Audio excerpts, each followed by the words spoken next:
What is going on, guys? It is Lely2SX here, and this is episode 14 of my Master League Online series. Before we go into the first match of this episode, I'm going to unveil my biggest signing yet. I don't even have to explain why I'm signing this guy.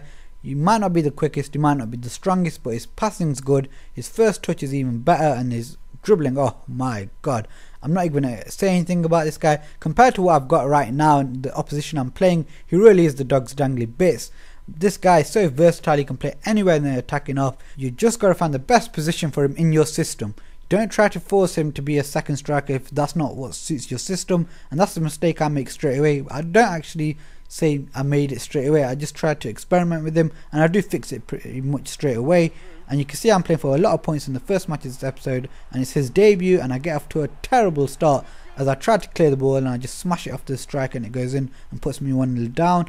And within 20 minutes I realised playing second striker for him in my system doesn't really work because he keeps coming too deep and asking for the ball.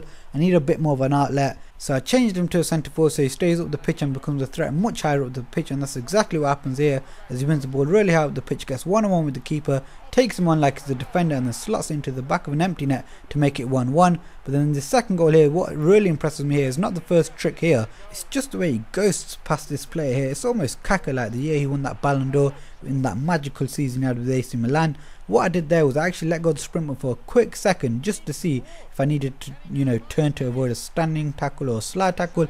Realised I didn't, and then I just clicked the sprint button again, and the way he just leapt off and went straight past that player, and the finish as well, it was a great finish. But it just reminded me of Kaka, and I thought, what a brilliant player I have on Manzia. I'll explain that why I'm playing for 60 seconds, playing for 60 points in a moment. But you can see I'm playing him in the attacking midfield role now, so I can make more use of his dribbling and passing. And he was so preoccupied with Makakula at the start of the match that he didn't realise Palladino was the big threat, and within 10 minutes he gets me a really early lead.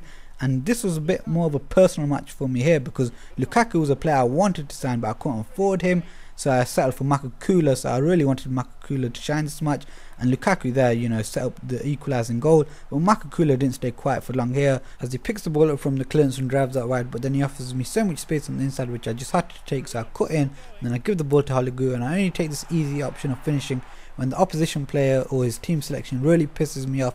And this guy's way of playing really pissed me off because all he was doing was spamming that through ball over the top. Now I'll tell you why I was playing for 60 points was because I didn't even realise at the time of playing, but I got disconnected the match before we even actually got connected, so it's one of those weird ones. So I didn't actually realise I was playing for 60 points because when I did actually connect to this opponent I wasn't in the room. So in this next match here that you can see I'm playing for now, I played Palladino as a centre forward just because I wanted to see what his movement was like from the very first minute, and his movement straight away was brilliant. You can see two good saves from both goalkeepers there, one each should I say. And then here he plays a loose pass to Glasgow, but just look at Palladino here. He runs from one defender to another and then back to the other one, and it makes it hard for the defenders to realise which one should be picking him up. But even though he's on blue, he shows a good first touch and a good finish, which makes it 1-0. And then here you can see Chiwi back to his goal scoring antics from the free kick, which makes it 2-0.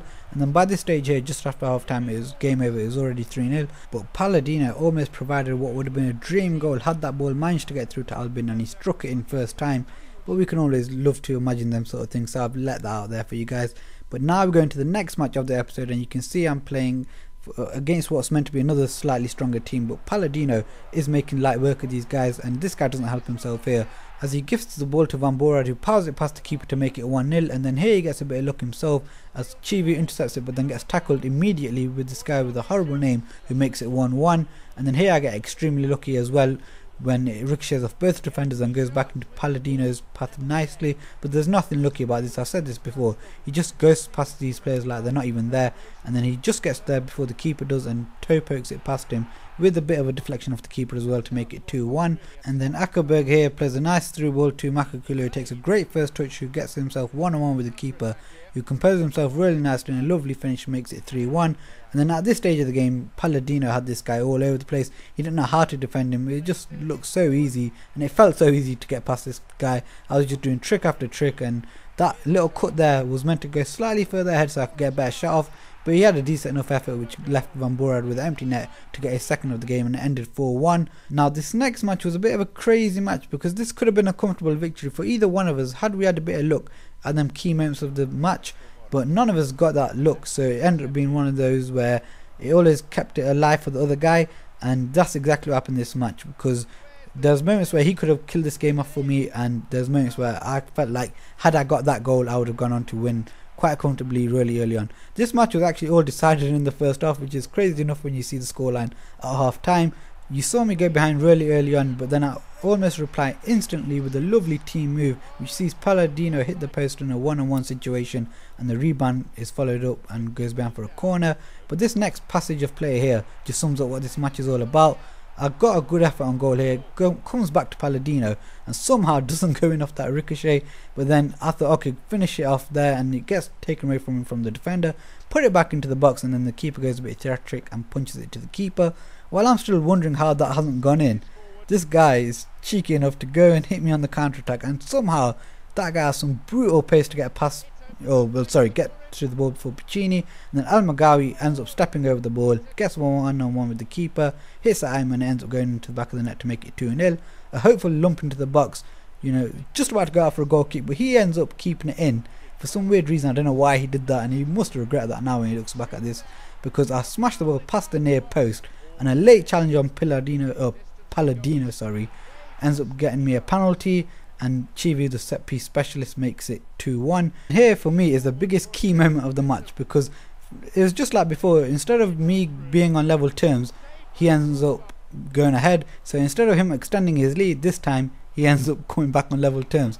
So from that goal kick that he gave me there, I end up winning the ball with Palladino in the air, flicks onto Makakula, who makes it 2-2, and then from the very next kickoff, I win the ball back, and then more clips into the box, and Makakula is there to make it 3-2. So from being 3-1 down, within 5 minutes of game time, I've gone up to 3-2. And like I said before, all this match was decided in the first half, and Palladino makes sure of that with this lovely little just mazy run that he does, and he just does it with so much ease that it just put the game out of sight for him. I think he was just out of confidence after this moment, and I nearly got his lovely hat-trick goal here. It would have been a splendid hat-trick goal, just because it's just a lovely team goal, and then he goes all the way and it ends up just inches away from being a perfect hat-trick goal. But that's it, it ends 4-2, and that is the end of this episode, guys. I hope you guys do enjoy this episode. If you did, remember to give it a thumbs up. If you want to see more, remember to subscribe, and thanks for watching, guys.